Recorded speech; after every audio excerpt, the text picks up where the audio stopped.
Bonjour, bonjour.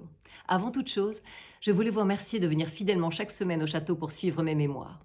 Même vous, mademoiselle Je sais tout. Et même vous, monsieur, qui passez votre temps à luquer mes jambes. J'ai l'impression de vous connaître et d'avoir rendez-vous avec des amis, même si nous ne sommes pas de la même époque. Mais je sais que pour vous aussi, le temps est une chose étrange, et que les interactions entre le passé et le présent offrent tout de même de bizarres similitudes.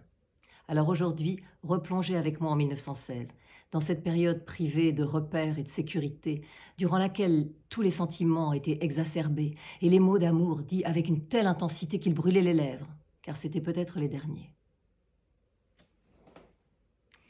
Tout s'était bizarrement calmé durant la trêve de Noël, et les blessés les plus vaillants s'étaient retrouvés avec nous sous l'arbre pour ouvrir des cadeaux qui n'étaient que des babioles, mais qui à leurs yeux valaient des diamants.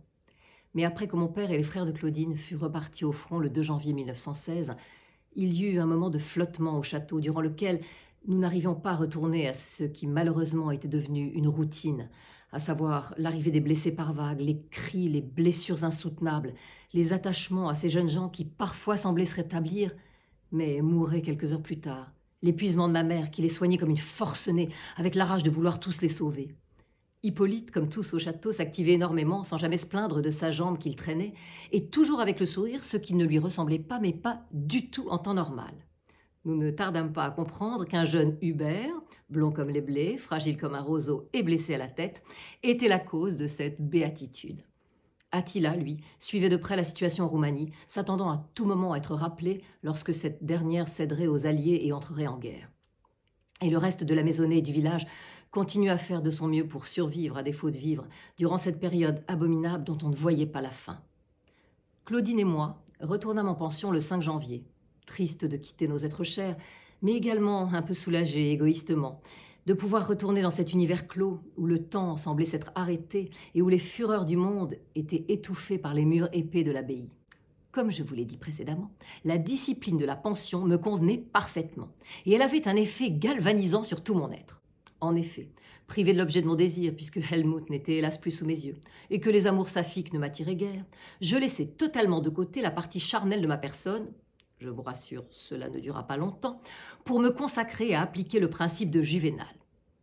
Non, jeune fille, ça n'est pas un médicament, c'est un poète romain du 1er siècle. Le principe de Juvénal, disais-je, mens sana incorpore sano. Un esprit sain dans un... non, pas dans un bénitier, dans un corps sain.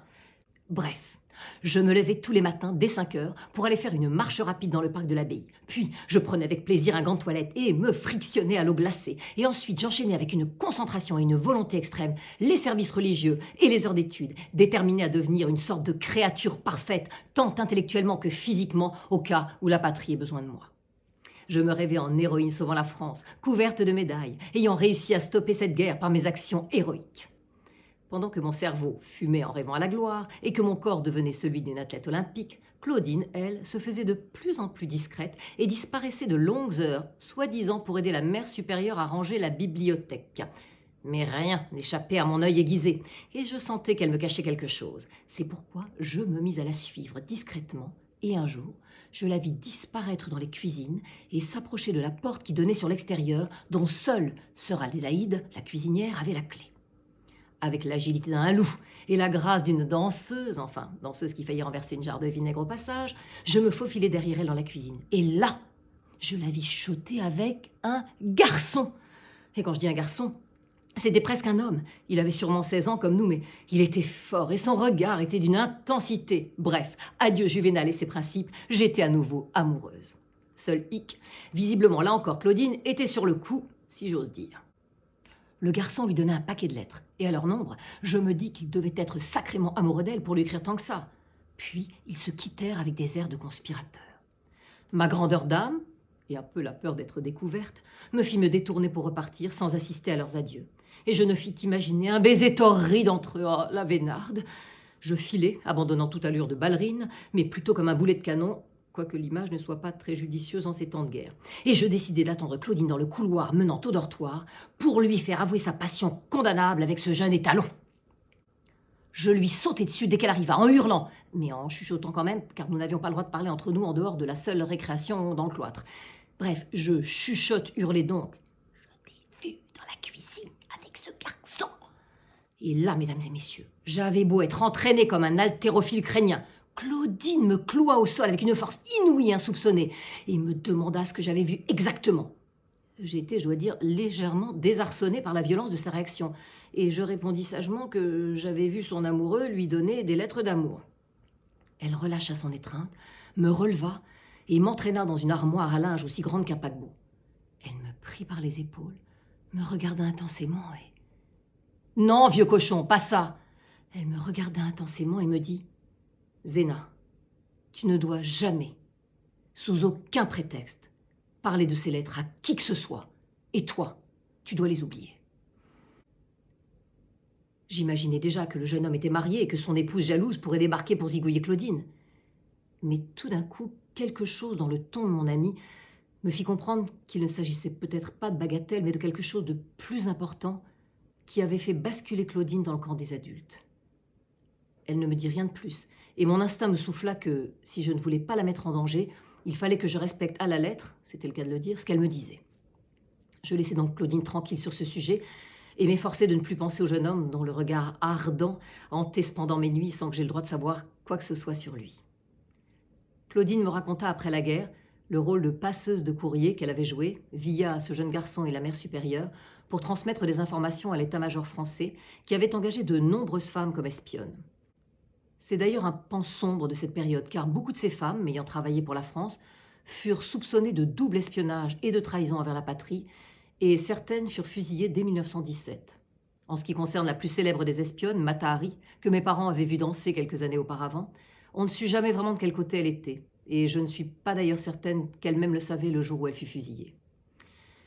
Les semaines s'écoulaient de manière égale à la pension et nous apprenions toutes, au sein de cette communauté exclusivement féminine, à jongler avec les humeurs et les caprices des unes et des autres, à essayer d'attendrir sœur Adélaïde pour qu'elle mette un peu de miel sur nos tranches de pain, à faire du charme à l'œil noisette de la mère supérieure pour qu'elle autorise une promenade hors de la pension une fois par semaine, et à supplier sœur Agathe de nous laisser nous grouper autour de la bouche de chauffage pendant les cours de latin.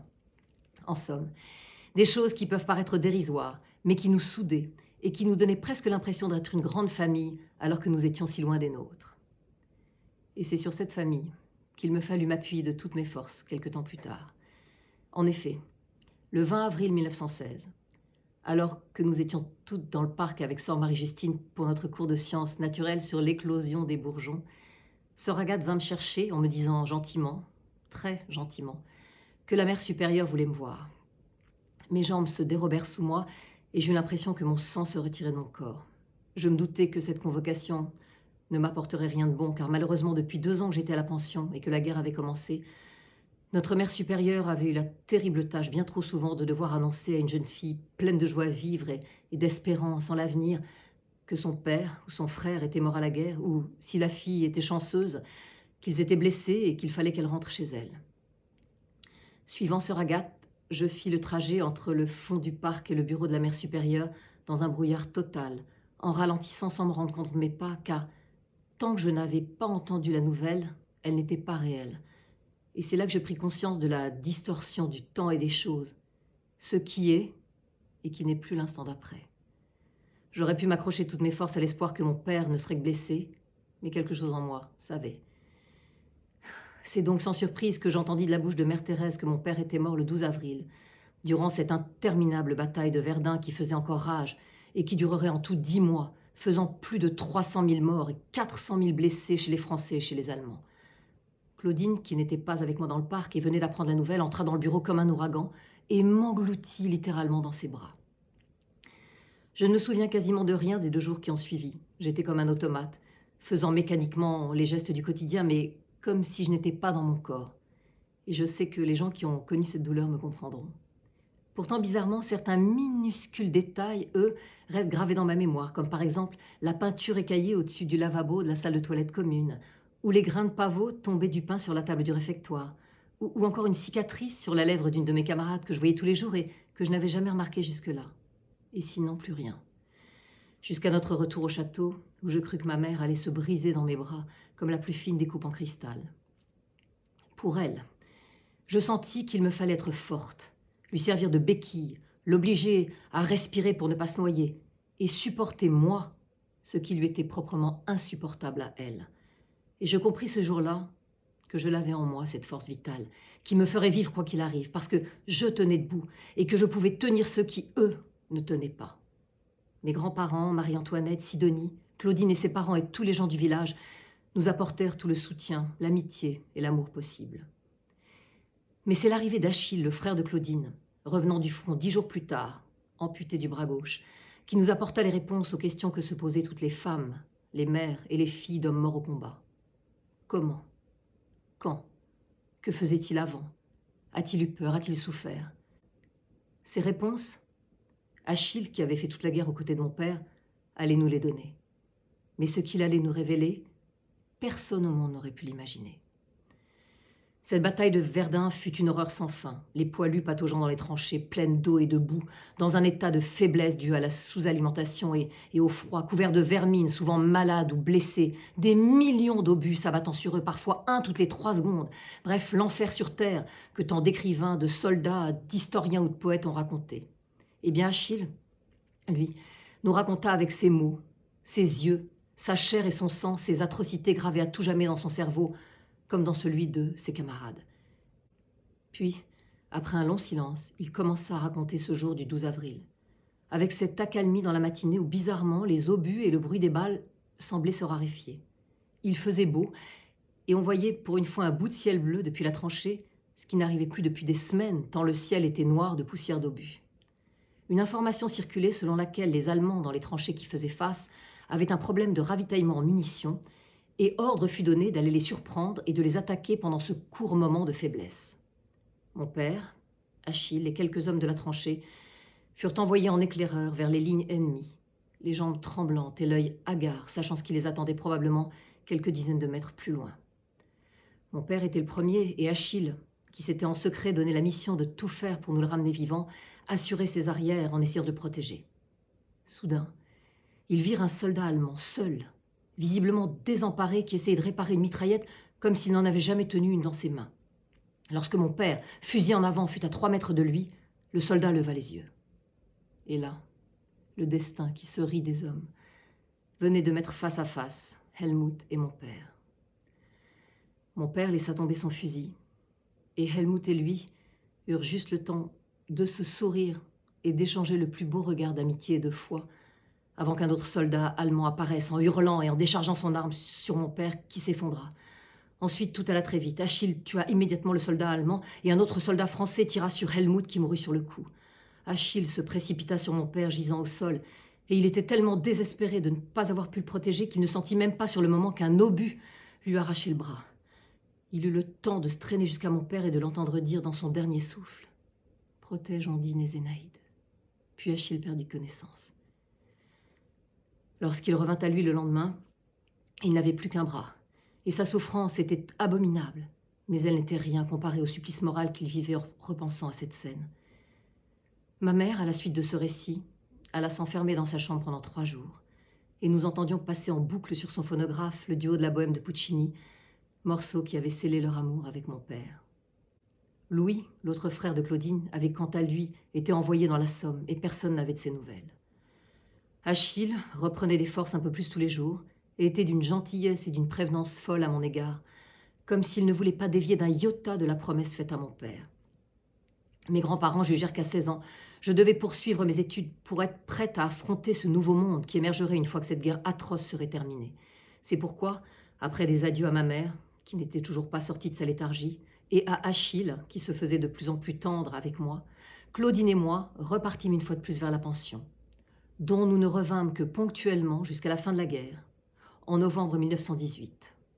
4 ans et 18 millions de morts après le début des hostilités.